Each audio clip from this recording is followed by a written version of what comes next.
It's Thursday, March 27th, 2025. This is Ashton Ellett here with another installment of the Two-Party Georgia Oral History Project, sponsored by the Richard B. Russell Library at the University of Georgia. I'm on the campus of the College of Wooster with Dr. Jeff Roche. A professor of history, Dr. Roche earned his bachelor's and master's degrees from Georgia State University and his PhD from the University of New Mexico. A scholar of American history, he is a specialist of conservatism and American politics. His publications include Restructured Resistance, the Sibley Commission, and the Politics of Desegregation in Georgia. And he's the co-editor of The Conservative 60s and The Political Culture of the New West, the former of which was co-edited with the great David Farber. Jeff, thank you so much for taking time out of your spring break to talk history and politics and sort of your journey in history and politics as well. So let's start at the beginning. Tell me, where did you grow up? So I was, first place I lived in any length of time was Albuquerque in Santa Fe. I was born in LA, but I only lived there for a few This years. answers a lot of questions later on. So I was born in LA, but my parents were very young, and after a few weeks they moved back to Albuquerque where they were both from. Okay. So I lived in Albuquerque until I was 10, and then my grandfather, who worked for the New Mexico National Guard, retired to the family homestead in Oklahoma. Okay. To raise cattle. Whereabouts in Oklahoma? Chandler, Okay. Oklahoma, which is in Lincoln County. And my 8-year-old brother and I went to go live with them to help them reestablish the homestead as this little cow-calf operation. Lived there for 3 years, and then when it came time to go to high school, by that point, my mother was living in Amarillo, so we moved to the Texas Panhandle. This is answering all sorts of questions. Lived in Texas Panhandle, graduated from Canyon High School in Canyon, Texas. Started college at West Texas State. Went there for 3 semesters, and then went to Sam Houston State in Huntsville, Texas, and then dropped out. I was bartending. Basically what happened was I had a summer gig where I was bartending in Houston. And when it came time to go back to college, I was making so much money, I didn't have any desire to go back to college. Don't listen to this, kids. I really liked having money. Yeah. I'd never had it before. So that was quite a new experience. I enjoyed it very much. I did that for several years, but after about 6 years in Houston, I moved to Atlanta. Okay. What prompted that move? A girl who is now my wife of 35 years. Congratulations. So moved to Atlanta was turned out to be a great move in the end. Still bartending, and then she wouldn't marry me unless I got back into college. So Georgia State was right there. I was right there, so I enrolled in Georgia State. I think this would have been the fall quarter of 1990. Okay. So you're going back to school. Yeah. And did you have any sense of what you wanted to study or? No doubt. I always wanted to major in history. Oh, okay. I always wanted to be, and I didn't know. But you liked money. I had no. Well, you got to remember, like even being a historian is money. Yeah. My people. Fair enough. My people didn't have money. So I went back, and no one in my family. My mom had gone to college, but I think she'd only gone for a semester. So I didn't really know anything. Yeah. About college. So you're effectively first generation. Effectively first generation, and I went to college originally mostly just to run. I was a track and cross country runner, and I just wanted to keep running. So so when I went back, in 1990, I was an adult by that point, right? I've been living on my own for a decade. I had a full-time job, so I went back to college as this adult. Yeah. And I knew that I wanted to get a history degree, and I assumed I wanted to be a history professor. I had no idea what that meant. Right? No one in my family had any experience in this world at all. So I just assumed you went to college and then you went to go to more college, and then you got some more college, and then you became a history professor. Pretty close. Yeah, that's the way it's supposed to work. And it did work for me, for sure. So I went back, and I just like it. I like, we were talking before the interview, I like to research. I like to organize projects. Yeah. I like to analyze data, and I like to write. And when you major in history, you do all of those. Right. You do all of those things. And I graduated from Georgia State. Okay. Actually, graduated top of my class at Georgia State, and thought I was going to go to grad school. And I applied to one graduate school. When I say I didn't know what I was doing, I mean I literally didn't know what I was doing. And I applied to the University of Texas, and I didn't know what I actually wanted to do. Okay. To kind of study, but I'd lived in the West, and I'd lived in the South. And what I recognized, and this is still a major part of my work as a historian, I recognized immediately there are drastic differences between these two places, right? So, and I had actually written my senior thesis on a sort of a Western frontier, cavalry kind of topic. So I thought Texas would be the perfect place to explore the West, kind of, and the South, and I didn't get in. And I didn't even know what to do at that point. I'm like, okay, crap. Whoops. And John Matthews, I had had a couple of classes with him as an undergraduate, and he was head of Georgia State's graduate program in history. And he said, why don't you apply here? And I said, okay, awesome. So I did. And he shepherded me through 3 years of graduate school. So what I'm hearing is with your mentor, you really that's how you sort of shaped what you were going to focus, helped you focus. Oh yeah. So how did you and go he was from? Very much a mentor. So how did you go from? I maybe want to study something about the West to what you eventually worked on. Oh yeah. Okay. In graduate school, so or at least in your master's program. It went like this. So I didn't know what I was doing. I didn't know what seminars were like. I'd never really had one before. So the very first quarter, Georgia State was in the quarter system. Right. I took it had to have been the South class. It had to have been Modern South or something like that. And at the time, I was still bartending. I was bartending at the Hyatt Regency in downtown Atlanta, and which is up in Polaris. Yeah. No, I actually worked the lobby bar, and I worked Avanzari, which was the Italian restaurant. Yeah. And there was a steakhouse there called Clock of Fives. I worked there. I worked Clock of Fives when it was open, and then Avanzari otherwise, and lobby bar every weekend. My favorite hotel in downtown. Oh, really? Okay. Oh, yeah. So then so the hotel's it's kind of an interesting. Yeah, place. John Portman. It was a Portman building. It's the first atrium hotel in the world. The first Hyatt Regency in the world. And because of it, Georgia passed liquor by the drink. I did not know that. To lure the convention business. I did not know that. To keep that hotel. So I'm taking this seminar with John Matthews, and we're supposed to present our project ideas second week, or I don't know if we met twice a week. I think we probably met twice a week. We're supposed to submit our ideas by the second class period or whatever. So I suggested a history of the Hyatt Regency, which I thought was kind of cool. And I presented it, and he was less than enthusiastic about this particular project. So the next morning, it must have been like a Friday. And remember, I'm bartending, so I'm getting to bed at 1:30 or 2 in the morning. And the phone rang like 8:15, and it was John Matthews. This is the day when you still had a landline, right? Right. And I'm pretending that I'm awake, but I'm not. I'm fast asleep when he called. And he says, I have an idea for a project for you.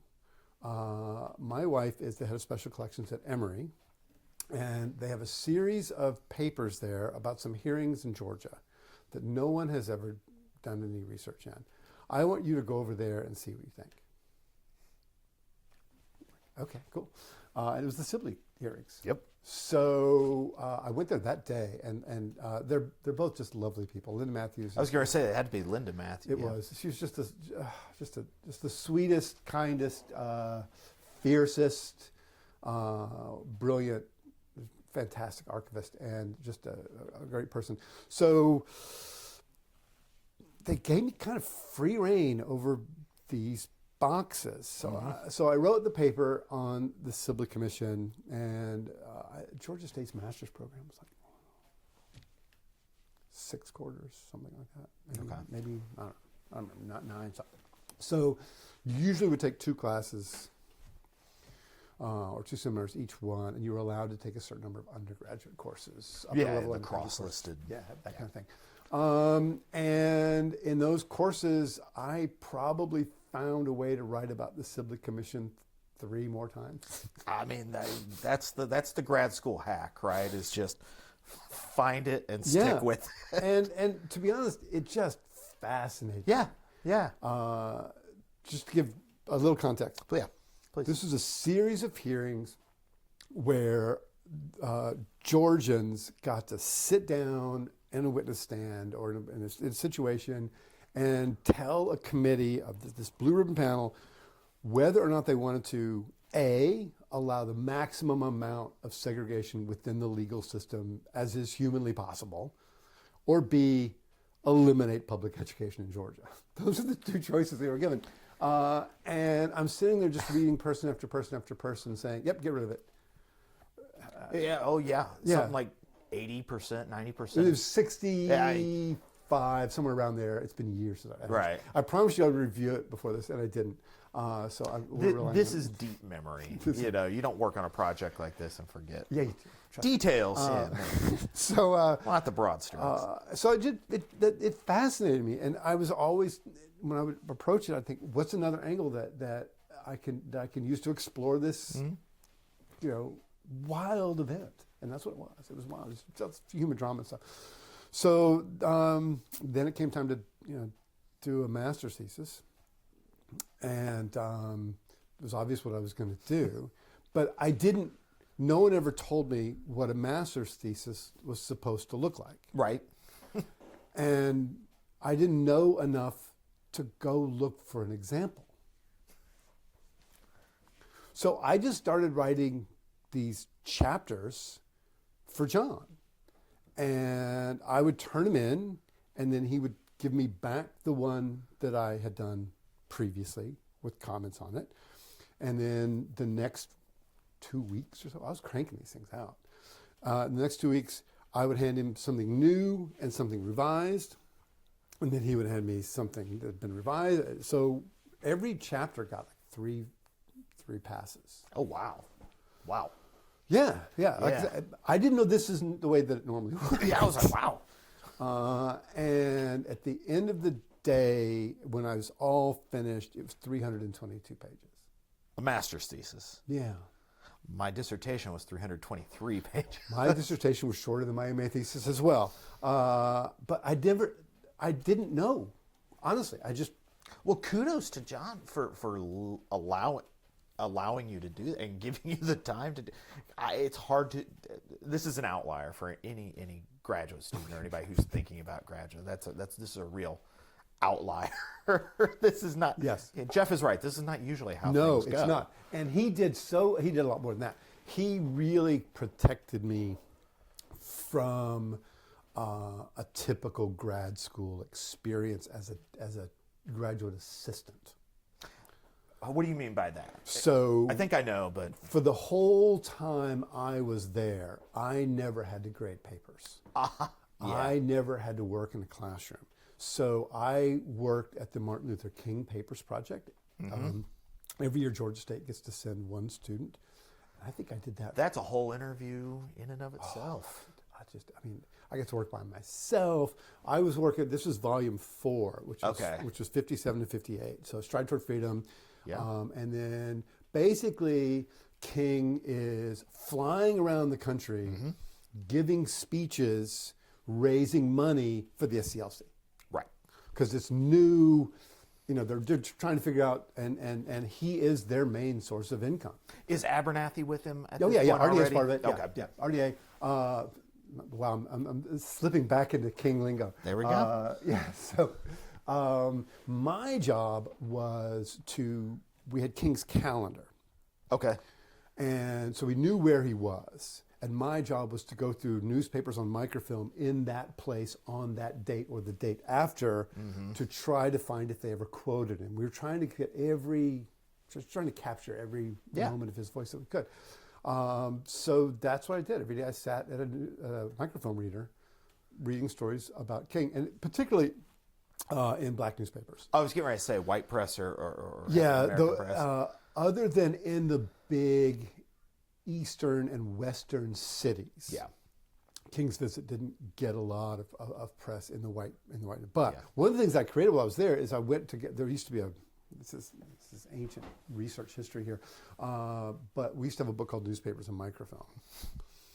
And one of the things I did while I was at the King Papers was I created to document all the black newspapers that were in microfilm. So we knew to go there. Right.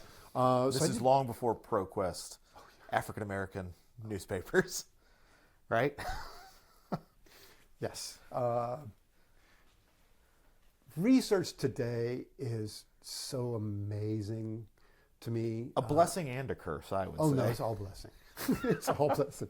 If you're like insanely curious about everything, as like I usually am, it's not a rabbit hole. It's just a warren that you can. I've always told students who are interested in going to grad school or they don't know what to write about, but they're curious about stuff. I always tell them to just go pick a reel from a time period they're interested in, scroll through the newspapers, and you, within 15 minutes, you will have 5 different things, 5 different threads that you can pull on. You're like, what's going on? And if you don't, maybe this isn't. Maybe this isn't for you, because I can remember very early on, going through Southern newspapers, Cobb County Times, Marietta Daily Journal, Macon Daily Telegraph, and there was this phenomenon where African American prowlers were being, it was just like, and that was the link, and that was, and my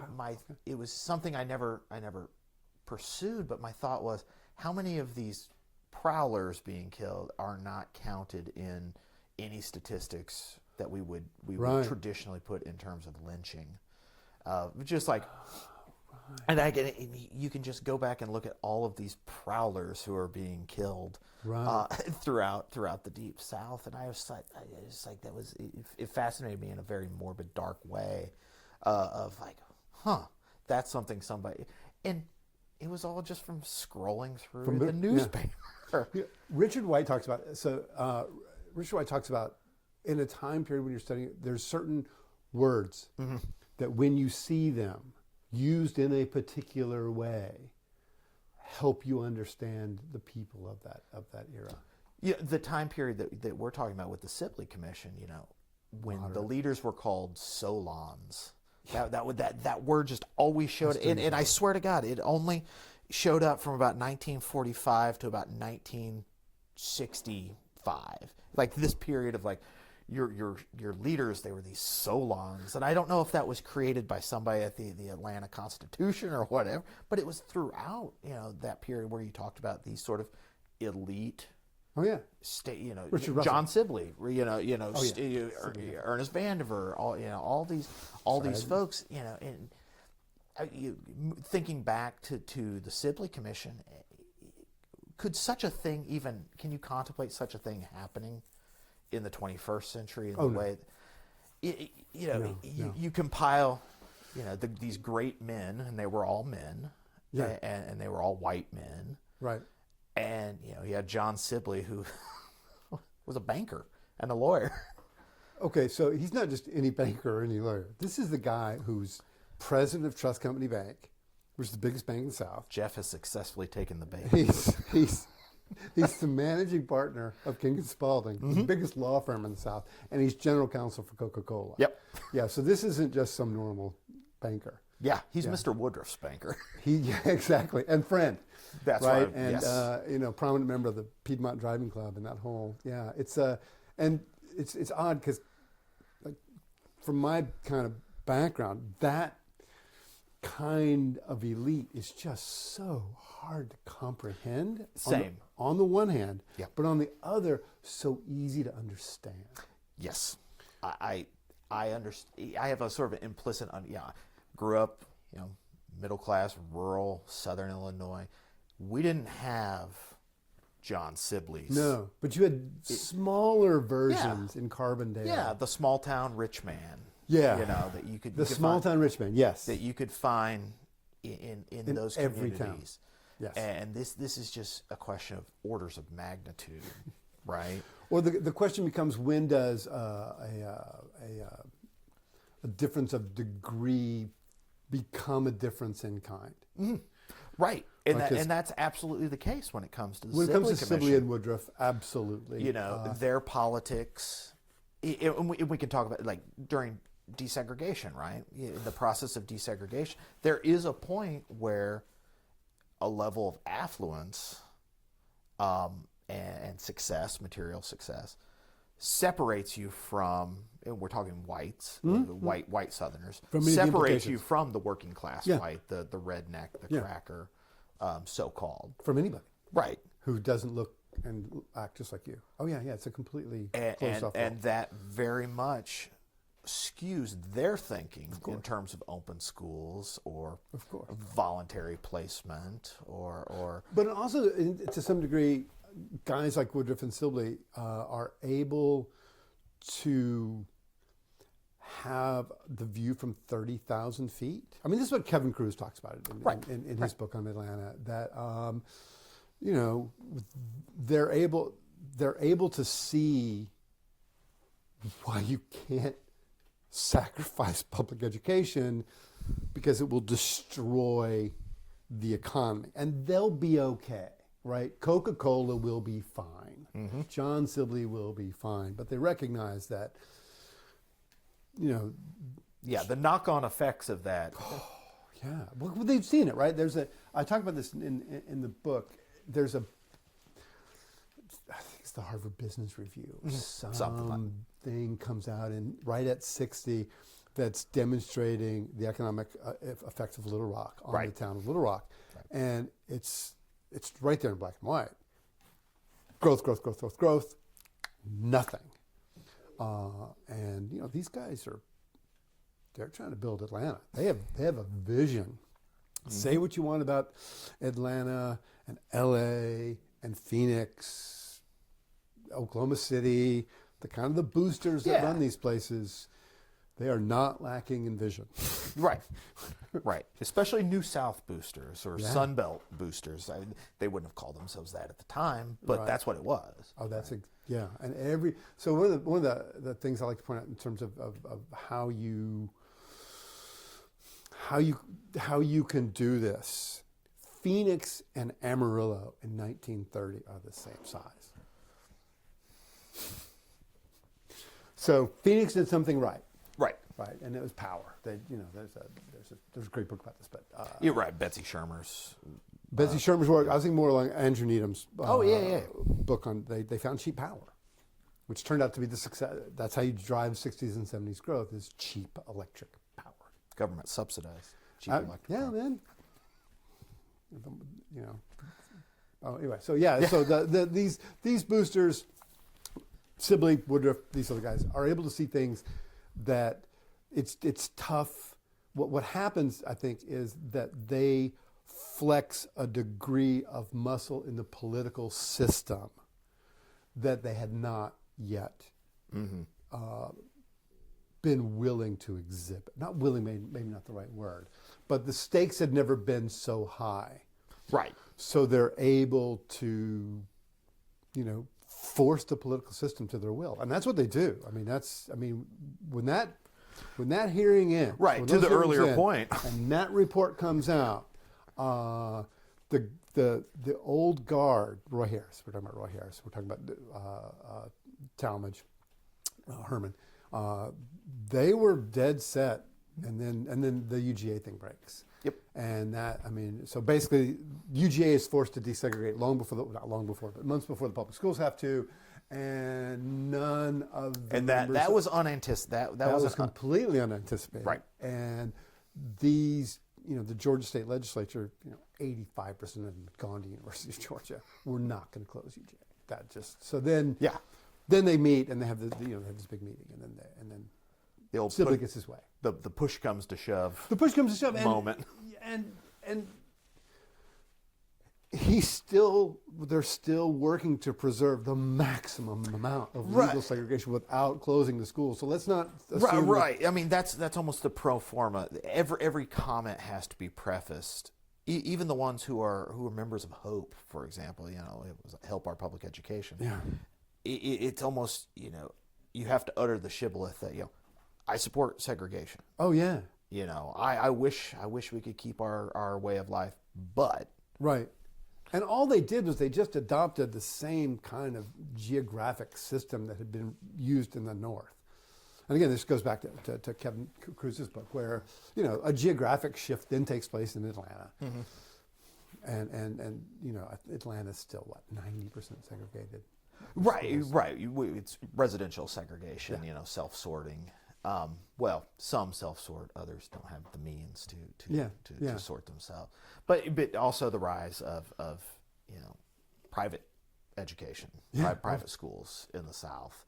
All you have to do is look at the dates, and you can basically date this progression of court-ordered desegregation of when it affected a community. Was it a 1954, 55 school? Right. Was it a 1960 to 63 sort of voluntary pupil placement? Was it 1970? So sort of after Holmes, after New Kent County, right? And after 71, after Charlotte, right? Yeah. Swan Mecklenburg, and that proliferation has been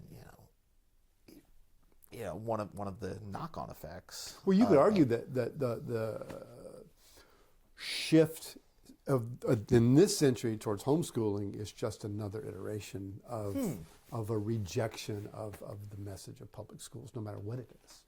Right. So the message sort of beyond race. Just even the message of public education.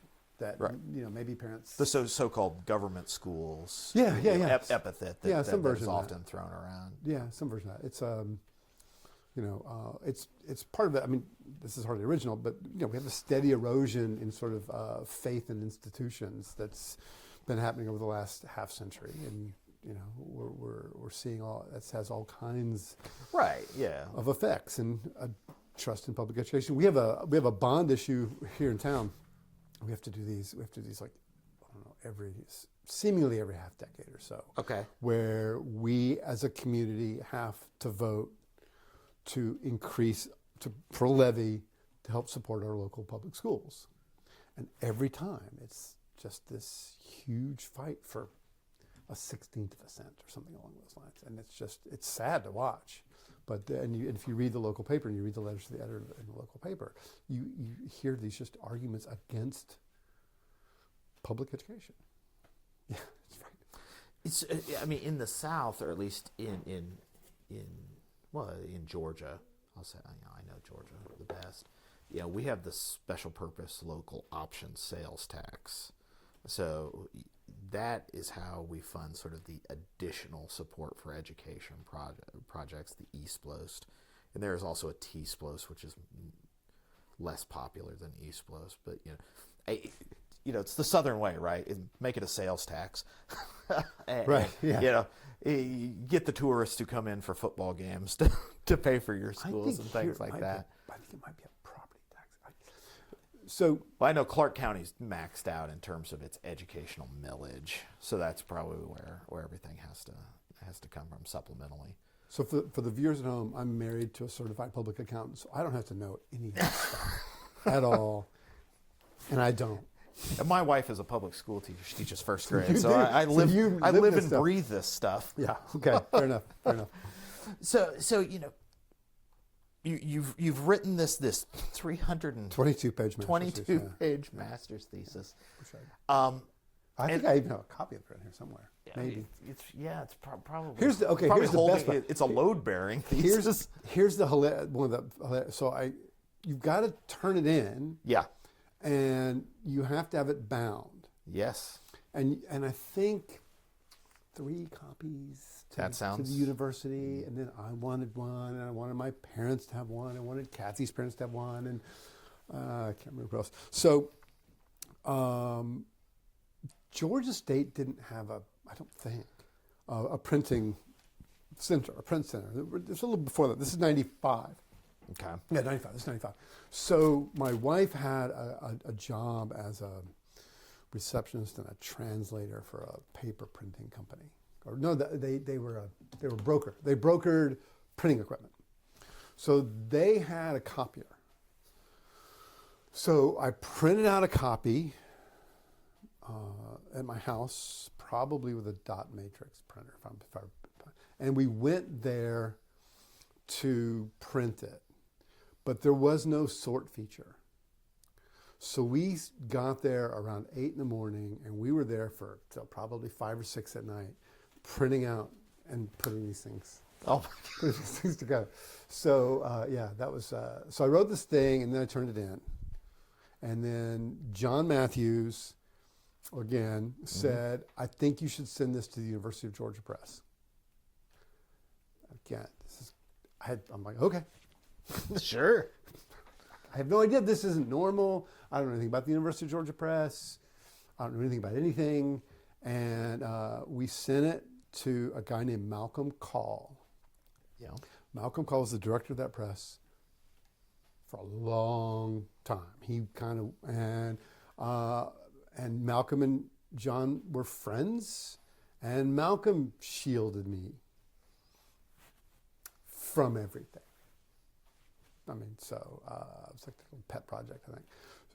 So then I got into the University of New Mexico by that point, and I was scheduled to go there and start in the fall of '95, which was great because I got to move back to Albuquerque. Love Albuquerque. And it was either right before we left or right after we got there. This is when I found out it had been accepted. Okay.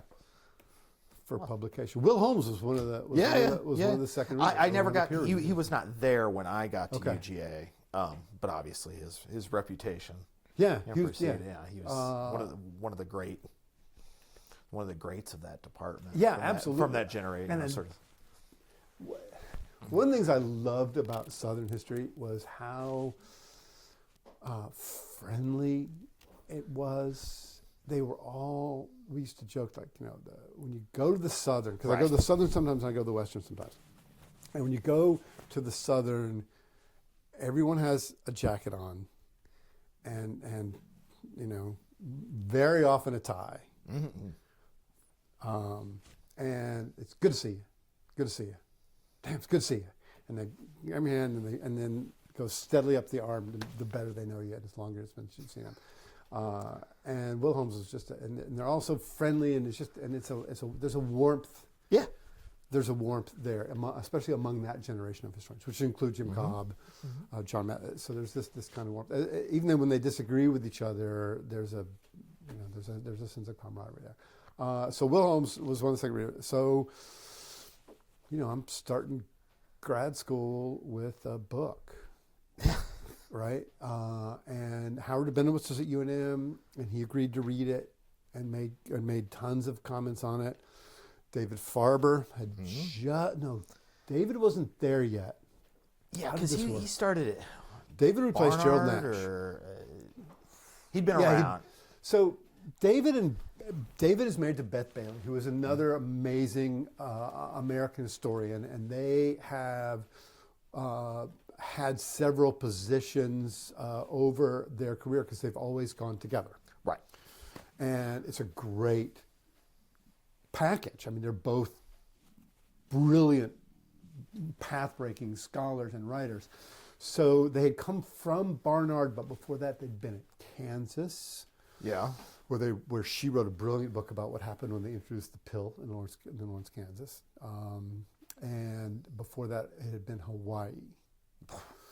So we'd hired David to replace Gerald Nash as our 20th century American historian. And I'm thinking that maybe he came in the spring of '96.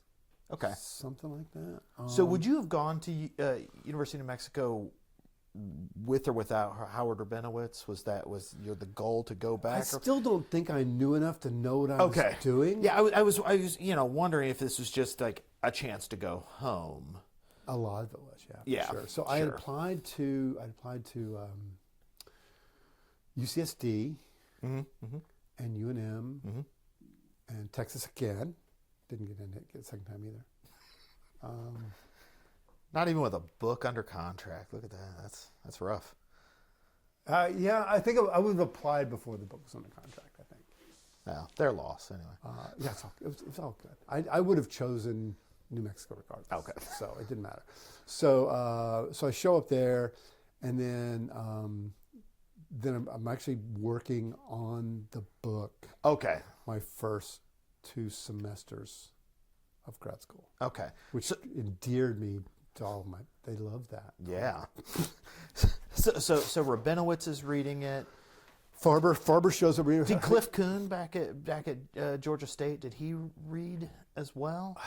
He'd read. Oh yeah, he'd read huge chunks of it. Okay. So so I was talking about John Matthews. I worked at the King Papers, but I also worked at the Oral History Project for Cliff. Yeah. And he's one of the titans of absolutely. Oral history. I loved Cliff. Cliff was so fun because Cliff just let me do what I want. They all just let me do what I wanted, which is awesome. So I got to choose which tapes I wanted to listen to and transcribe. Mm-hmm. I wasn't actually transcribing, just writing notes. Right. So of course I did all of the oral histories that I had to do with the Sibley Commission. Mm-hmm. and Cliff let me do them. You would have been a fool not to. Yeah. So I got to listen to. I got to hear Roy Harris, who ran Georgia during these and thoroughly enjoyed himself running Georgia, and was this irredeemable white supremacist and political fixer. He heck of an operator. No two ways about that. Yeah. The strangest thing in the interview, as I was listening to it, was you heard this weird noise during the interview, and it took me about 20 or 30 minutes to figure out what it was. He was sitting in one of those old-time wooden desk chairs, and the noise was him rocking back and forth on a rusty spring or an ancient spring. That was the noise. Right. Yeah. I mean, you think about those old tapes. Obviously you don't have the context of video. No. Yeah, Cliff was one of the first people to start doing this. Yes. Yeah. And I mean, you can basically follow the oral historians have sort of a genealogy too. Yeah. Don Ritchie and Cliff Kuhn and yeah. Doug Boyd at Kentucky, and that Doug Boyd taught my director Christian Lopez, and these best practices filter down, and but Cliff Kuhn he was a big deal. He was got to work for. And Georgia, government documentation. That's program. what I was working on. That's what I was working on. Was that. So so I have So I have you to thank for all the oral histories that I was able to use later on. You have Cliff. Any notes you read that were half coherent, those would be mine. Those would be mine. So, right. Yeah. So you really did have quite. I mean, man, I'm really jealous of your master's grad school experience of you King Papers, working with Cliff, and like you didn't have to grade. And nothing against my students. I loved all my students that I graded for and TA'd for. But man, the amount of time. Oh, and I didn't have to deal with any of the sort of infighting that happens in history in any department. Really, I was shielded from all of that. So that was a big. Now they were just all over there like, Jeff doesn't have to. I met 2 of my oldest friends there, and we kind of locked arms and went through the system. Only one of us ended up as a historian, but the other 2 also had quite interesting careers. So yeah, it all worked out. Yeah. So back at New Mexico, did you think about, you had moved out west? Yeah. was the thought to continue studying Southern politics, especially with Yeah. Rabinowitz being there? Yeah. So the idea was the first project that I took off on when I was there. It gets directly to your project here. I wanted to know where Southern conservatism and Western conservatism intersected. So I just read Dan's book on Wallace, Dan Carter's book on George Wallace, and that same Politics of year, Rage. Robert Goldberg came out with his biography of Barry Goldwater, and the same year, the book on California. Lisa McGurr. McGurr's book on California had come out. So I'd read all three of those back to back to back, and was looking for ways I could bring those three things together. Yeah. And I started with the evolution of the citizens' councils. Yeah. Okay. So the citizens' councils formed in Mississippi. They're in the mid-50s, and they were this, the country club clan. They were people who were exerting economic pressure on the political system to preserve whatever amounts of segregation they could. And in the early 60s, it pivoted. Mm-hmm. And it pivoted, and it started to form chapters out west. And I can't remember the guy, but there's this one kind of character who was moving back and forth between these two worlds, between these Southern conservatives and these sort of far Western anti-communist sort of figures. So that was the first sort of, I did a little work in that. Mm-hmm. And all the journals were published, so I was able to and I never did anything with it. And then, I don't remember I just started thinking about West Texas. And I actually just finished a book about this. And one of the things that drove me towards that part of the world for the research that would become my dissertation was how conservative it was. Yeah. And how reliably Republican it had So become. when we're talking West Texas, We're talking West Texas. Are we talking Panhandle? Are we talking border? Are we talking? Hold on, I can actually move the camera over to this. We're talking about right here. Okay. So this is the Trans-Pecos, which is not included. Okay. But this is, when I started thinking about this part of the world, this was the 11th, the 19th, and the 13th congressional districts. Okay. In the mid-90s. And Cook's Partisan Index. Right, CPI. Had the 13th was the most reliably Republican congressional district in the country, and the 11th and 19th were also in the top 5. And I'm just looking at this map, just thinking, why here? What is about this place? And then I remembered back in high school, I was in high school in 1980, and we had a mock election. Okay. So Carter, and Reagan. John Anderson, I suppose, could have gotten some votes. That's right. I don't think John Anderson was really... he wasn't going to get any votes in that part of the world, because that part of the world absolutely adored Ronald Reagan. Right. I mean, adored him. Which you can read about in my forthcoming book. Comes out in November, The Conservative Frontier. Anyway, so I knew we were Democrats. I knew that as a family. Okay. We were Democrats. I knew that, and I knew that the New Deal had saved our homestead in Oklahoma. That I remember. But that was it. That was everything I knew about politics. I didn't follow it. I didn't pay attention to any. All I cared about literally was running. I didn't care about anything else in the world except running. So I didn't pay attention to anything else, including most of my classes. But we had a mock election, and then the newspaper, they announced the results, and 7 people in my entire high school had voted for Jimmy Carter. And I was one of them. And you could have met in a phone booth. We could have met. The apocryphal phone booth. We could have met in a phone booth and it wasn't that big a high school, but there were probably 500 kids there. Yeah, about the same as me, my high school growing up. So that was like, okay. So maybe some memory of that kind of came flooding back. Right. And so I just started digging into Texas and how this part of the world went from,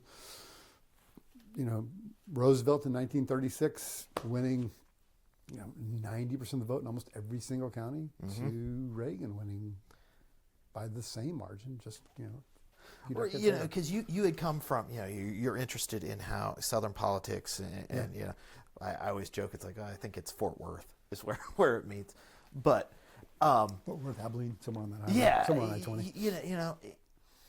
Georgia, in the experience of Georgia and the Deep South, this realignment works at different levels at different times. Presidential realignment, starting with Goldwater, but here we're talking members of Congress. Georgia doesn't have multiple Republican members of Congress until '66, when Ben Blackburn and Fletcher Thompson are elected from the Atlanta suburbs. Oh, that makes sense. Yeah, And fourth and fifth, and then Newt Gingrich, saying '78. But these are who started his graduate career at Georgia State, mind you. Oh well, that is true. It's usually and then he went to Tulane. That's right, went to Tulane. Studied the education of the Belgian Congo. Yes, he did. Education policy in the Belgian Congo. Yep. But that's not West Texas. West Texas is not suburbia. It's not Sunbelt suburbs. It's not Lisa McGurr's Orange County. It's not Kevin's Atlanta or Matt Lassiter's Charlotte or Richmond or Atlanta. It's not even Dallas. It's not the Metroplex. So what was it about? And you're about to tell me because you spent so many years researching this. Why did the realignment happen the way it did in those rural areas, whereas in the Deep South, the rural white vote was the last vote to realign, and it was a pivotal realignment. It has been crucial in maintaining Republican margins in states like Georgia and Alabama and throughout the Deep South, including the eastern half of Texas. Yeah. So what was it about West Texas and the Panhandle that was different? There's a couple of things that I think that we all need to understand about these places where there was no Republican Party. Yeah.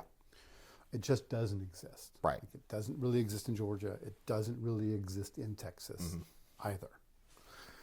And when it comes into actual existence, it's being brought into existence by groups of people who could not find the satisfaction they need in the existing one-party system. Okay, and in West Texas, these are basically anti-communist Goldwater Birchers. I was going to say Birchers. They're Birchers. They are Birchers. There's no question. And in a place like Georgia, where it happens later and in a very different kind of context. Originally, it's business people who either brought their republicanism to Georgia with them when their industry moved there, or they're a group of people who recognize that the Democratic Party in Georgia is so obsessed with things they don't care about that they need a party that will, care about the things they care about, which is taxes and regulation and keeping control over labor, right? So the Democratic, when the segregationists take over the Democratic Party, that's a different set of priorities. Right. So that's originally, and then later, as everybody on earth has said, once the National Democratic Party began focusing on civil rights, the people who care absolute most about segregation begin looking for a new home, and they move into the Republican Party across the South. In West Texas, while they are also committed to white supremacy in that part of the world, it's not as relevant because this is a place that's 98% white native born. And it was set up that way. So West Texas doesn't really have a political history until the 20th century. What do you mean by that?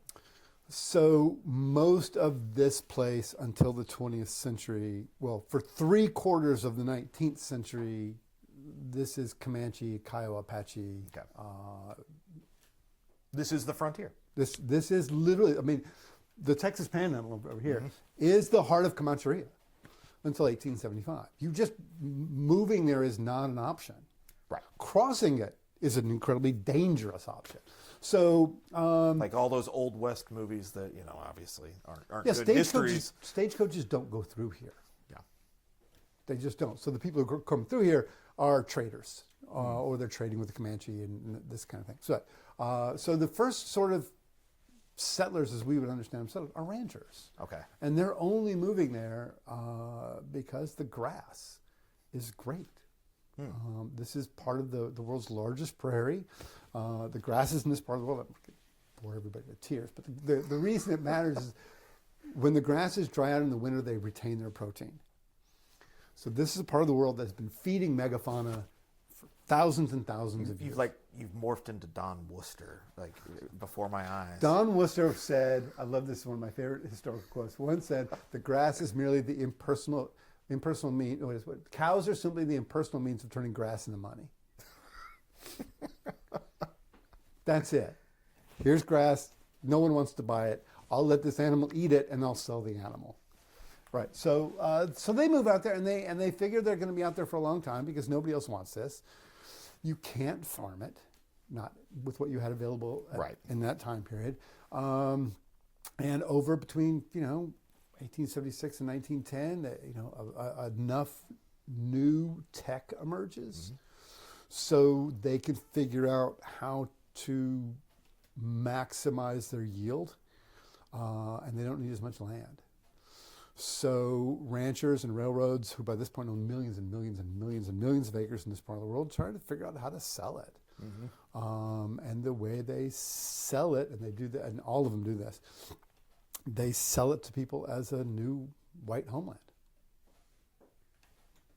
I mean, you look Just at very, very explicit. Absolutely. This is This wasn't a reading between the lines. This is a white man's country, and the real estate development brochures that you read or the announcements you read in the newspapers, literally say, we do not allow anyone other than white people to live here. We won't sell it to them. So it's sold. I call it the marketing. I call it the agricultural wonderland. What they promise people, and one thing you got to remember is from around 1840 until around 1900, farm real estate has marched steadily west. Right. And it's marched steadily west until it hits the 100th meridian or the 98th meridian. Webb is on that desk right there. Right there. Oh, yep, there it is. There's Webb. Or until it gets to the 98th meridian. And then it kind of stops raining regularly. That's what I was going to say. Like the range is... Yeah, but it's not, so it averages less than 20 inches of rain a year. However, there are lots of years where it rains a lot more than 20 inches a year, maybe 25, even 30. And there are years where it only rains. That's the thing with averages, right? That's the thing. Averages, there's all these averages, but averages don't define this place. The extremes define this place. And the only consistent thing is grass. But anyway, so they promise them a white homeland. They promise them a modern agricultural economy, and they deliver. The railroads are already there. The towns are built out, so you've got churches, and you've got a newspaper, and you've got a school. You're going to skip the whole frontier experience because the whole place is developed by real estate guys. When did rail lines? The first one comes in to Amarillo in the late 80s, Okay. late 1880s. But by 1910, there's a spur in every county. Okay. You're never, and the railroads. Is it east-west? Is it running east-west? So Amarillo is connected to Fort Worth. Yeah. It's connected to Albuquerque, and it's connected to Denver, and it's connected to Kansas City. Does it go to Arizona, Tombstone? From there, yeah, you can get there. I mean, that's the thing. So you've got these rails. So the network is already... already there. And the railroads are some of the people selling the land as well. Oh, sure. And they learned their lesson in Kansas that you can't promise something, and before, because they went bust too. So they're eager to develop this place. Right. So it's developed as this white homeland, and because it's Texas, even though there are plenty of people who are moving there from the Midwest, the state is Democratic. Right. To be a Republican, and there are Republicans, not very many, but there are, and they just brought that with them. To function in this system, you have to be a Democrat. So they just do. They just become a Democrat. It's no great kind of shakes for them, but it's always separate from the rest of Texas, right? It's middle class. It's all white. It's educated. It's young. But I think 1915, if you just look at most of these counties, you know, the largest sort of demographic is people under 15. Because they're just having children. So basically what I'm hearing is the demographics were so perfect in that, you know, they were able to realign much faster because they were an outsized portion. The key identifiers for Republicans in that period: middle to upper class, college educated, younger, white people, and there were just more of them concentrated in this location. And Christian and fundamentalist. That was their main. That was also, you know. So is that similar to, you think, Darren Dochuk's work about? Oh, absolutely. Yeah, the Okies and everybody going out to Southern California. Absolutely. And one of the great points that he makes in that book, and that it's important for us to kind of understand, is that on these in these places that are not that far removed from a frontier, denominational allegiance is not strong. It's a frontier religion. You take what you can get. I mean, if it's a Methodist or Baptist or Church of Christ, they're think about the Old South with you know, the Scots-Irish. Yes. And, you know, Baptist, Methodist. Yeah. So it's that burned over district kind of that similar phenomenon. It's very similar. So lots of independent. Even if you're a Baptist, it's most likely it's fairly independent as a congregation. So that's the other sort of marker that comes in, and you know, I don't want to get too deep in this, but this is the most successful farming frontier in American history. In the 1920s, they are killing it. And like in 1930, even after the market crashes in 29, Babson's, I think, is one of these sort of financial reporting institutions. Amarillo's got the best economy in the country in 1930. The Texas Panhandle was the fastest growing part of the country throughout the 20s, with the exception of the Florida land boom. How affected by the Dust Bowl? Well, and that's what happened. Okay. I was like, wait a minute. And the people who are leading this charge are what we call the booster class. These are your newspaper editors. These are your lawyers. These are your bankers, real estate developers. They're all of the these fire things. sector of the economy, of finance, insurance, real estate. And in these places, a lot of them are doing more than one thing, right? So you're a banker and you're a lawyer, and you may have 10,000 acres that you're developing. A lot of small town rich men. It's all small town rich men, and they're spaced apart because they're spaced apart by the railroad, and they're spaced apart by the agricultural community, so that you can have this independent sort of economic and political unit Fiefdom, that's connected to all of these other ones, and all the same people are in all of them. And then you've got these regional anchors like Amarillo and Lubbock and Abilene and Midland. So it's its own ecosphere, right, in almost every way. And it's that ecosphere that suffers the Dust Bowl. So after 30 years of just phenomenal growth, it all comes crashing down.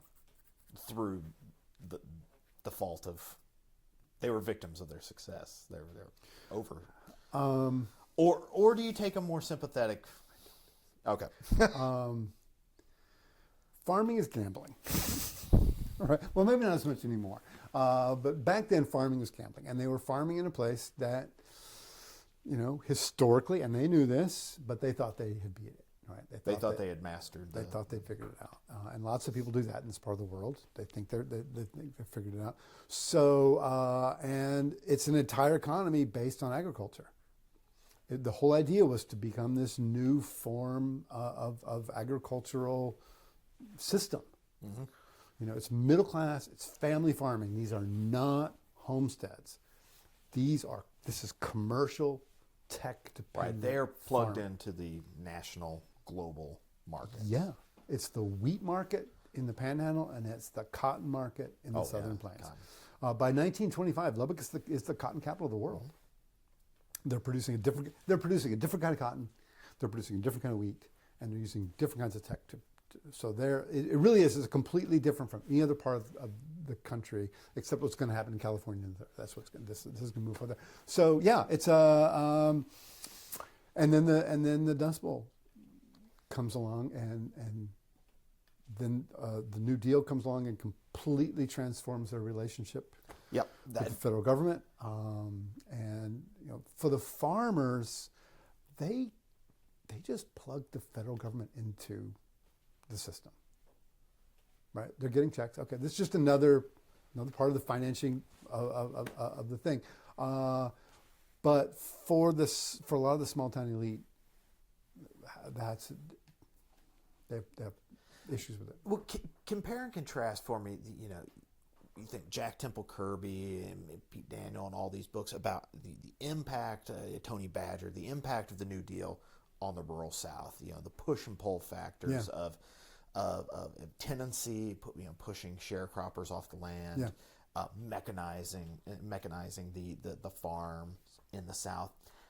How was that similar and different in West Texas? These places in West Texas are mechanized from the get-go. Okay. From the jump. They are sold as modern. There are no tenants. Well, I shouldn't say that. As wheat and cotton take off, you have plenty of people who come in, rent a place, looking to hit it and make a stake. But these are not long-term tenants. Basically, prospectors. They are. Oh, yeah, that's a good way to put it. In a sense. Yeah, that's a good way to think about it. And it's in the 1920s, it takes about 75 cents a bushel to produce wheat. And we sell them for $2. It's a good return. It's a heck of a return. And you just take that money and these guys they're business people, and they just plug it right back into the business. They buy a new tractor, or they buy a better tractor, or they buy more land, and they just keep blowing it out. In 31, 31, they produced the biggest wheat crop in the history of the world. And then when you do that, the price of wheat, price of wheat crashes, and this is what usually happens. The next year they break out more. Right? Yeah. And by 33, continue the cycle. By 1933, overproduction is no longer an issue because they're not producing any wheat at all. So coming out of that 10-year, that the psychic trauma of being you figured it out. You were killing it, and now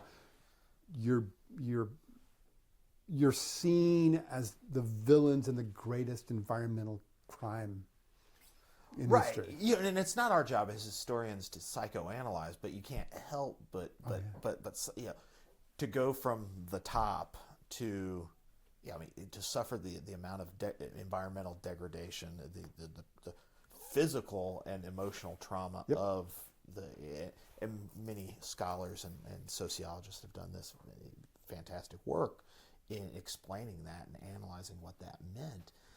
What does that mean for the politics of fold back into that out-migration? Right. So you can't stay there. In almost every single county in West Texas, that's my phone. Okay. The population peaked in 1930. Right. So schools fold, businesses fold, and banks fold. Banks fold, and you have this.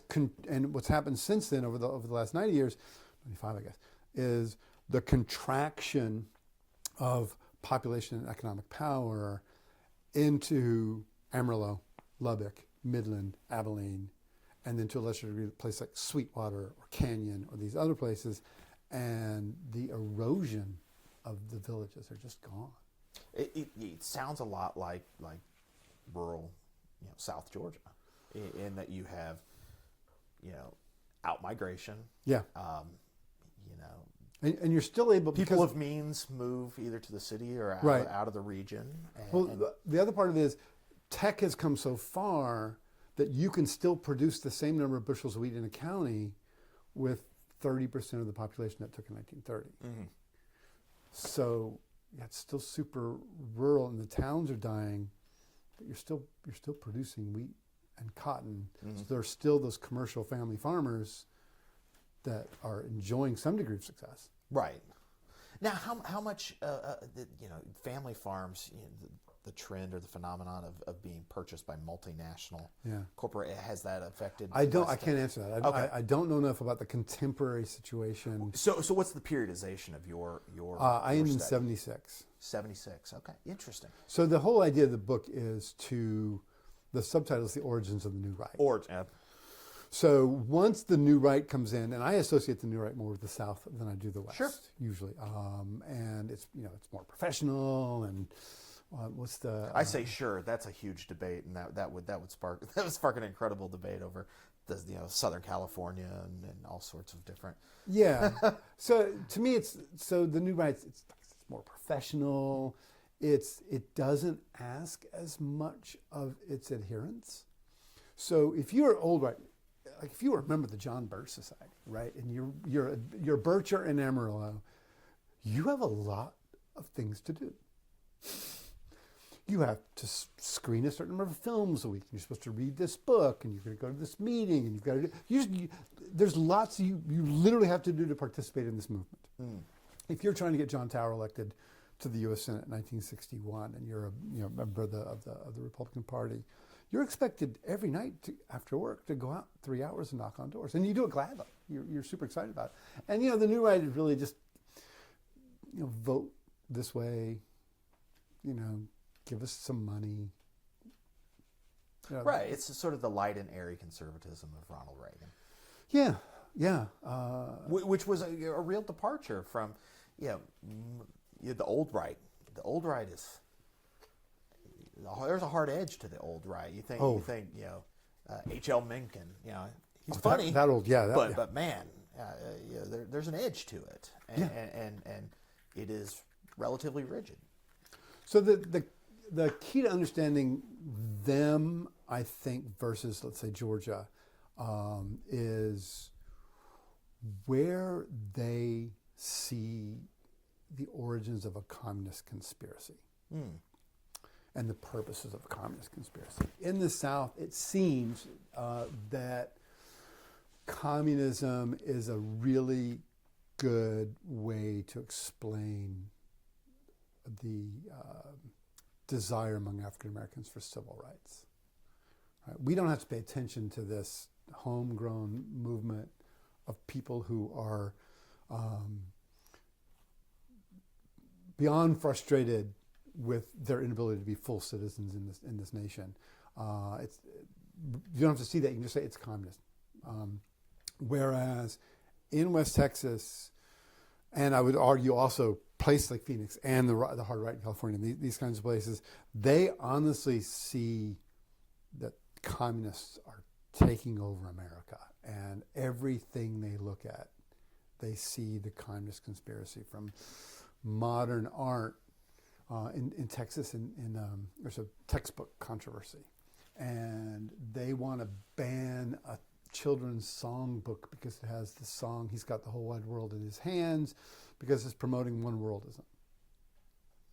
I thought that was a church song. It was it's that's where we sang it in like Sunday school. Yeah, yeah. You'd still sing it. It's like yeah, so you're led by people who are honest to goodness believers. Yeah, true believers. That anti-communism or the communists are actively engaged in the process of taking over America. And so apart from songbooks and text, how does that manifest in West Texas?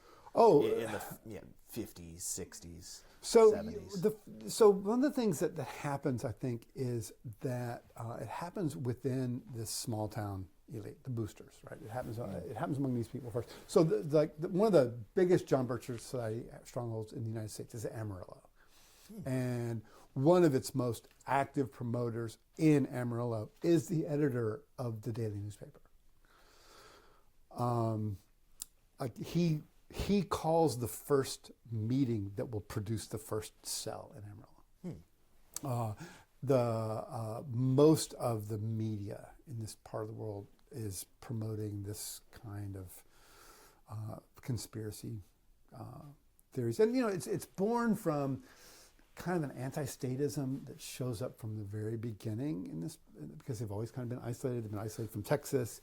It's also one of the only parts of the American West where there had never been a federal presence. Like Montana had been a territory. Right. But the federal government ran this place. The federal government had never really existed because Texas takes control of its public lands and has control over all its public lands. Always been a little bit isolated, and we're committed to that kind of localized control of different things.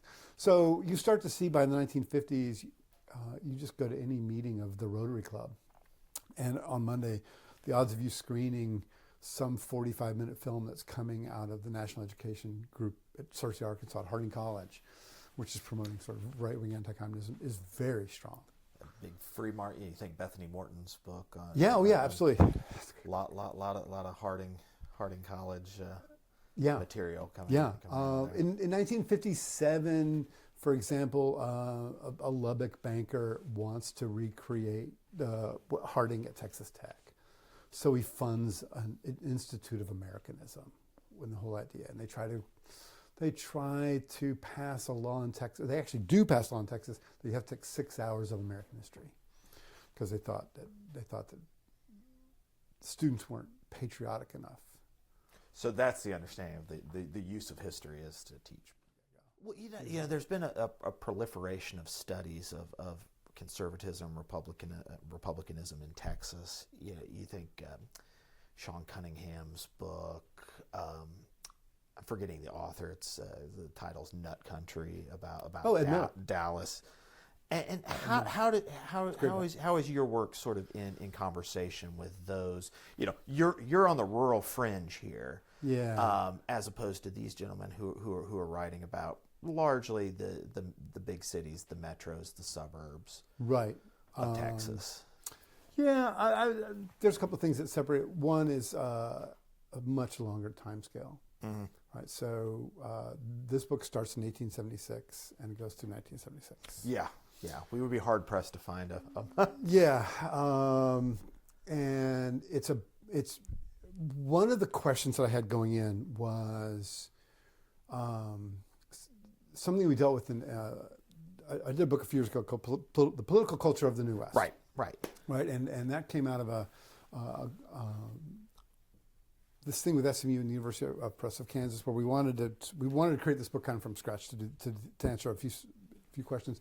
And one of them that we were wrestling with was why are Western conservatives, why do they dress the way they do? What's the putting on the hat? Why do they all wear cowboy boots and cowboy hats? And why is this so essential to the identity of a Western conservative? And Reagan is, of course, the personification of this, right? When he died, both Newsweek and Time published the exact same photo of him in this sort of cowboy hat. I know exactly. This is the son of a shoe salesman who was an actor. Dixon, Illinois. Yeah, but we've got this image. So I wanted to try to see if there's more to it than just a costume. Right. Whether that's sort of been internalized, I guess. And has been. It's and this kind of conservatism that you see in West Texas, if you just move, I don't have a map of the U.S. here, but if you just move up, mm-hmm. you'll see it in Western Colorado, Eastern Colorado, Western Oklahoma, all the way up into Alberta. It's the same kind of conservative politics. And a big part of it is. I think we got your next book. No, my next book is about C.W. Post. It's born of a ranching culture. Yeah, because ranching was the first economy, the first culture that took root. Right. So Wilbur Zielinski calls this the doctrine of first effective settlement. He's a cultural geographer.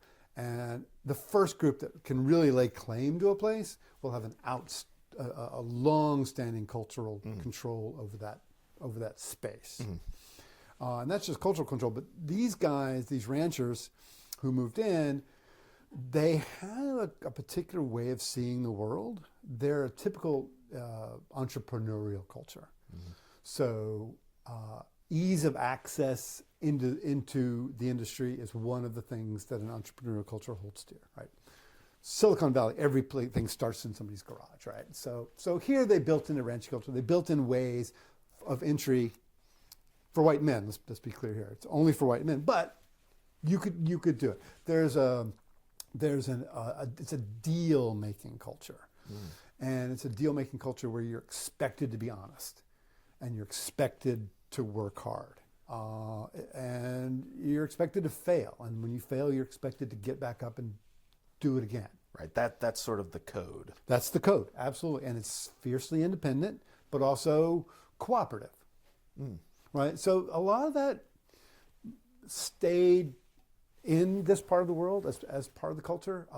It doesn't hurt that code and the mythology that surrounds that sort of cattle frontier period becomes the American origin story during the same time period. Right, as opposed to, I'm thinking the code, the honor. You think Bertram Wyatt Brown and what he's writing about in the South, the plantation culture, which has the bar for access to that is so incredibly high. It's the same sort of, there's honesty and there's cooperation between equals, and it's only open obviously to white men of a certain class, and it, for obvious reasons, that doesn't become the American mythos because Civil War, right, slavery, right, the degradation of the old South, right, whereas the West has persevered, and well, it's so the South, Daniel Elazar talks about this a lot. So the Southern, it's a traditional, it's a class society. You got people on the top, you got people on the bottom. Right, very much old Europe, old world. And the West is individualistic. Society. It is deliberately supposed to be a more egalitarian society, and everyone commented on that as they visited this part of the world that cowboys and ranchers, or ranchers here and the cowboys here, but they see themselves, they don't see a significant class difference. And that boils over. I mean, that just keeps going. And also, so one of the things, like I said, the mythos of the frontier, it helps this along. The other thing that helps along, helps them maintain their sort of, is they stop being just ranchers. They become real estate developers, and they run newspapers, and they get into the oil business. Right. We didn't mention the oil. Yeah, and so they maintain control of really the economy and a big part of the political system. And the people they invite into this world, they're only inviting a certain type of person. They're inviting a type. Well, obviously, white's one of them, but also, we want you to come here and become a business person. We want you to come here and become a commercial family farmer. They don't invite industry deliberately because they're envisioning this sort of the continuation of this kind of egalitarian, individualistic society, and that's very much central to this culture. So the idea was, are they just putting on a hat? No, they're not. The kind of conservatism that comes out of this place comes out of that sort of ranching entrepreneurial ethos. Well, you think you finish your study in 1976. I think it's 2 years later. George W. Bush tries his first run for Congress in 1978, and he's in Midland. Oh yeah, he's a Midland kid. So that's what the northern edge of the Permian Basin. Yeah, Midland's in the book. Yeah, Midland's part of the reason. Right. So you talk about the personification of this Western. Caricature is not the right word because a caricature seems fake or put on, whereas George W. Bush, like that. Oh yeah, he's raised brand, in this stuff, right? He's raised in this stuff. He believes in it. Right. He's not his father who grew up in Connecticut and New York City and relocates. So H.W. was always. Well, no, I'll tell you about it. So Dad is cool. People bash on Dad. Okay, here's George Herbert Walker Bush. So I love this guy. His grandfather founded Brown Brothers Harriman, the elite sort of investment. His dad ran it. Yeah, Prescott Bush. And George graduates from Yale in 3 years with a degree in economics, graduates with honors, goes and fights in the Pacific, flies planes, is a genuine war hero, comes back home and says, I'm moving to the desert to look for oil. His ticket had been punched. Now, Grant, he's not ever going to suffer. We know this for a fact, right? But he drives an. You can be bold when the safety net is strong. So, they put George in the back seat of, they literally drove an Oldsmobile or a Hudson, and they drive to Midland. And he gets there, and he's surrounded by kind of people like him. There's tons of Midland is exploding in the late 1940s and early 1950s because they just figured out the largest oil discovery ever is there. So all these guys that came are moving there, and they're building out Midland. But for the first 3 years, he's in the courthouse. He's looking at county records. He's talking. He's signing deals on the hood of the pickup. It's. So does the oil boom attract a different kind of person than the earlier efforts to recruit for farm? And is there a north-south distinction in the politics, or is that... No, they're all going to follow the same lines. Oil guys are totally obsessed with keeping the federal government small enough so that it won't try to tax them or regulate them. And at the time, Texas Oilmen enjoyed something called an oil depletion allowance, which is like 27%, which is the greatest tax break in the history of America. And it basically means that your profits are protected and your losses you can deduct your losses. So it makes oil business, while still risky, it's not as risky, right? And for big investors like the kind that George was able to go back home and gather, like he could do a friends and family round of financing or whatever, and he can promise either a spectacular windfall or an amazing tax write-off.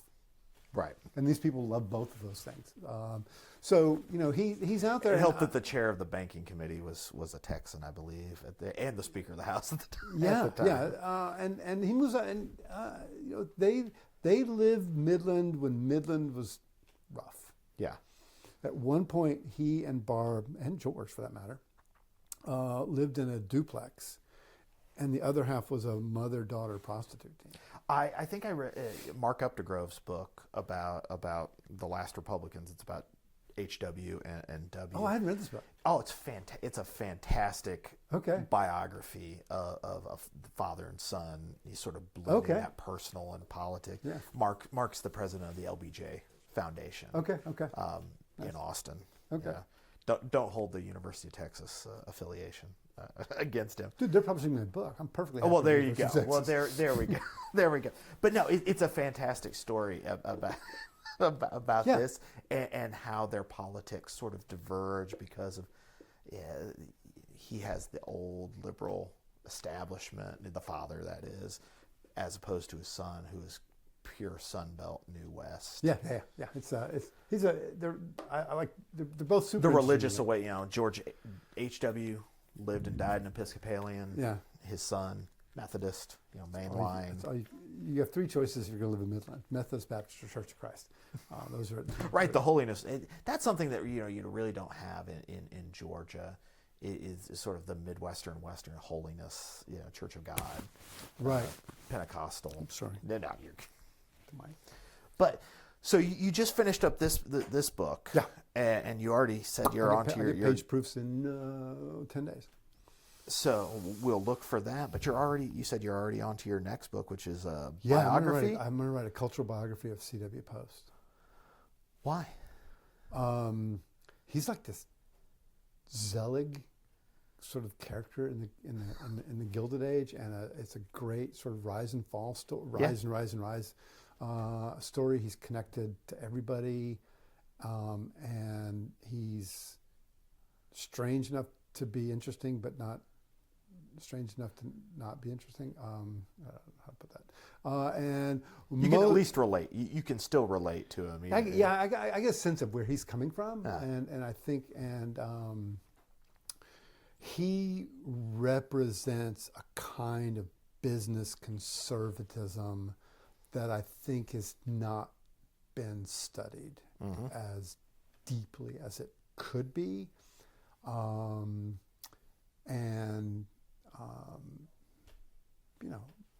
His dad wasn't a pallbearer at Lincoln's funeral, but he was part of the funeral guard. And his daughter built Mar-a-Lago.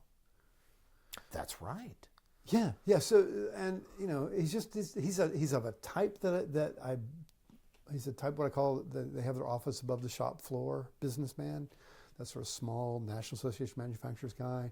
And the biggest contribution that I think the book can make is one of the things that I think I can argue fairly effectively is that there was nobody more important between, say, 1905 and 1915 at turning America against labor as C.W. Post.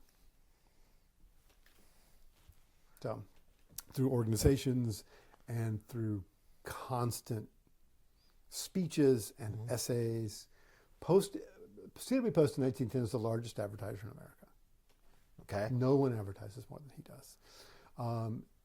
The Postum account, which included Postum, which was the drink. Lawrence Glickman's book sitting on your desk makes sense now. Oh yeah. Yeah, I was like, okay. Oh yeah. So most of the Post books are at home.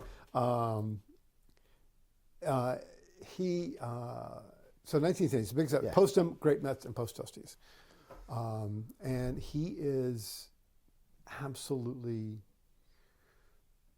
irredeemably opposed to boycotts, mostly, but also strikes, and he's convinced himself somehow that labor unions in their existing format are bad for working people.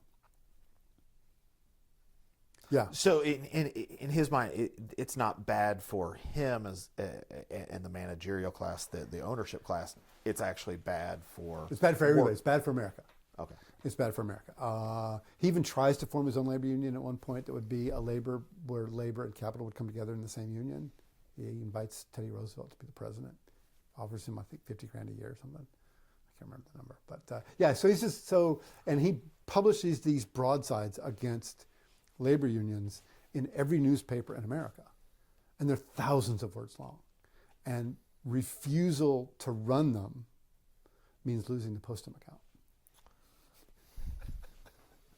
So I love that part of it. I love the sort of the naked sort of flexing of power. How influential then is Post? Because you're saying 05, 10. How influential is he on the folks I think of later on? The Henry Fords, the Kohlers. These sort of. Good question. I don't know.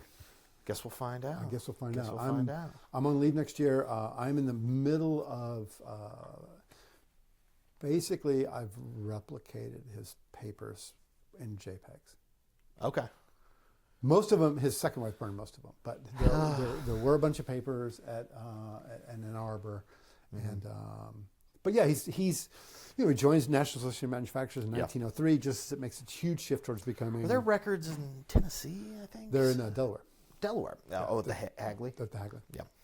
And I'm going to go there, and one of the questions that American historians have, and they've been trying to answer for decades, is why doesn't a viable labor movement emerge here the way it does in Europe? And I think one of the answers is he's able to turn a public that is becoming consumerist rather than producerist against labor unions through his products, through his speeches, through these essays, through his efforts. They form these organizations, these employer organizations. They form them in almost every city where you gather together all the business people and you say, we will absolutely refuse to deal with unions. Right? And it's called the Battle Creek Way because he sort of took over Battle Creek when it shifted from being all about the sanitarium, the Kellogg thing, to becoming the breakfast capital of the world. He is instrumental in the Kellogg thing. When you said Post, my first thought was Kellogg and just the pseudo-scientific. Yeah, and Post loves that stuff. Post is his The first healthy movement or whatever they. So the story goes like, and there's a bunch of other things I like about Post, including the fact that he doesn't become a success until he's almost 40, and that he was a serial entrepreneur, raised by a serial entrepreneur. He's formed his own farm implement company. He dabbles in Fort Worth real estate. He's lived in Fort Worth for 3 or 4 years. He has a fashion line of suspenders that he sells. He basically invented the modern 2-wheel bicycle. Really? Really, yeah. He's kind of this tinker, and he's working himself. So he works himself into a frenzy in Fort Worth, and he collapses, and they send him to Kellogg's place. Ah, that's how he is. Because originally he's from Illinois. Yeah, he's from Springfield. Yeah.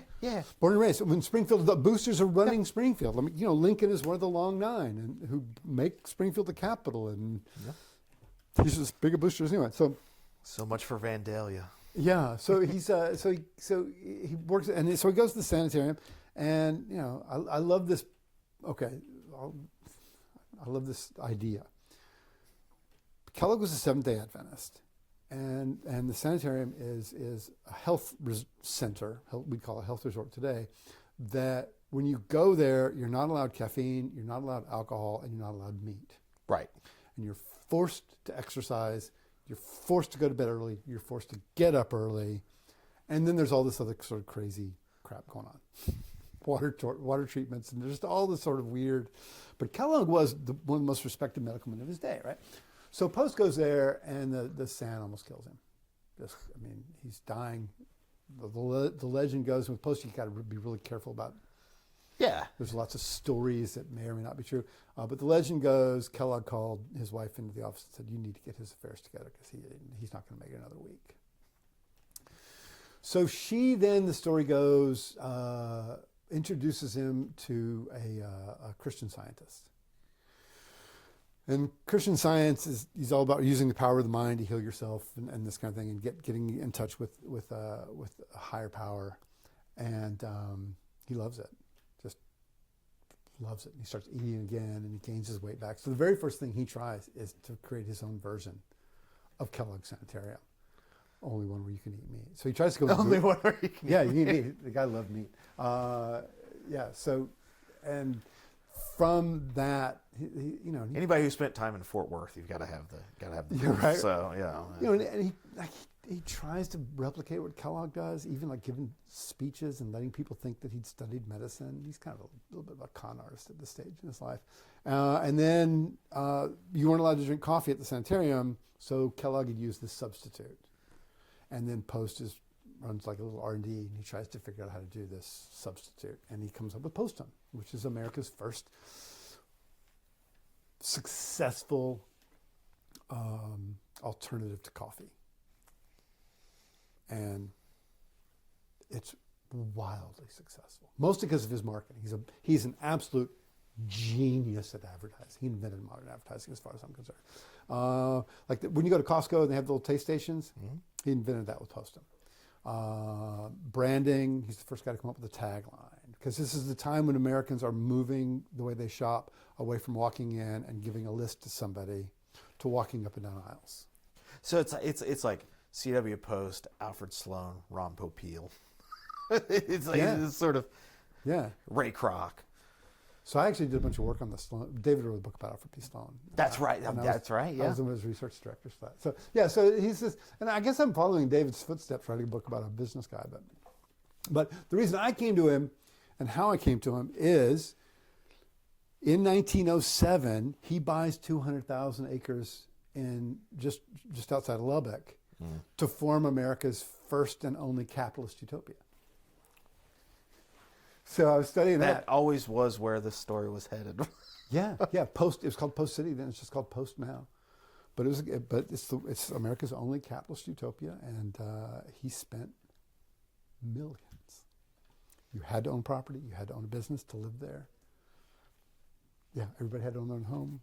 Labor unions weren't permitted. Socialists weren't allowed. It was a trip. Wonder what Ayn Rand had to say about CW Post. I don't know. He wasn't a libertarian. He believed in government. He honestly, I think this is true, and I see this in his letters. He honestly believes that businessmen are good. Right. So it's not some sort of feint. It's It's not, and he does sort of take care of his employees. He pays better than most. He gives them opportunities to buy their own homes. So as the sort of like benevolent paternalist. Yeah, that's exactly capitalist. what he is. Yeah. Yeah. So we'll see. I just started, so. Well, looking forward to it, and thank you for taking so much time out of your spring break. I feel like we could probably do this all day. We could probably just start. Well, have we covered what you need to cover? Yeah, absolutely, okay. and then some. I feel like we could start a weekly podcast like every other dude in America does. We could do this every week. Which podcast do you listen to? Right now, I listen to, my favorite one is Hit Parade. It's a podcast that looks at Billboard Hot 100 chart history. Oh, music stuff. Okay. And sort of like contextualizes that. And then I also listen to. Does it explain why Justin Bieber is so popular? Yeah. I mean, we've got the Taylor Swift. There's a 2-part Athens, Georgia. Nice. REM, B-52's Pylon. There's a new Indigo. book on REM. That's right. That's right. Books last week. That's my When I worked at Vici, they would come in. Yeah. Well, Mike and Bill Berry are still around. Bill Berry's a farmer now, down in Oconee County. Mike and I have the same barber. Nice. I just saw, not Peter Buck, but no, we have the Georgia Music Hall of Fame is now at Special Collections. It was in Macon. It was basically kept there by force of will by Zell Miller, and then once Zell had passed from the scene, the funding dried up. Was it Macon because of the almonds? Part of it, and also just the Georgia urge to put something in the center of the state, so it's not just people from Atlanta can get there. Because Georgia's just so hard to get across. Yeah, it's the biggest state east of the Mississippi. But you're a Western guy, so with 159 counties. 159 counties. And at one point in my life, I knew all 159 and the seat. Yeah.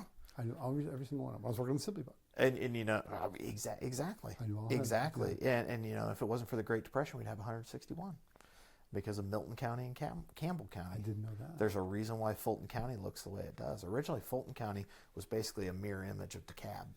Okay. And it was just boom, boom. Right. And then north of Sandy Springs is Milton County.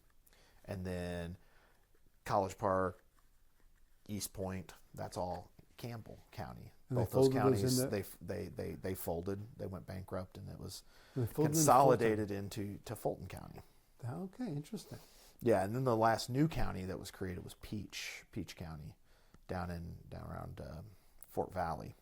Okay. And before that was Trutland, out of Emmanuel, and basically the county, the Gillis family, bosses of that county, created their own county. Create your own county, and with the county unit system, you could control politics that much better. Yeah. 2 unit votes. Yep, up until 62. It's 1917. Well, 1898 formally, but 1917, the Neal Primary Act to 1962. Wow, that's encyclopedic. Well, as my wife would say, I spent enough time in grad school reading about these things. I should remember it. But Jeff, thank you so much. My pleasure. Absolutely. And really looking forward to the new book on the West, and especially the CW Post book. This is it's going to be fantastic. Don't hold your breath. The last one took 10 years to write. So and 2 leaves. All good things in time. All good things in time. Hopefully this will go faster. Well, thank you very much, sir. My pleasure.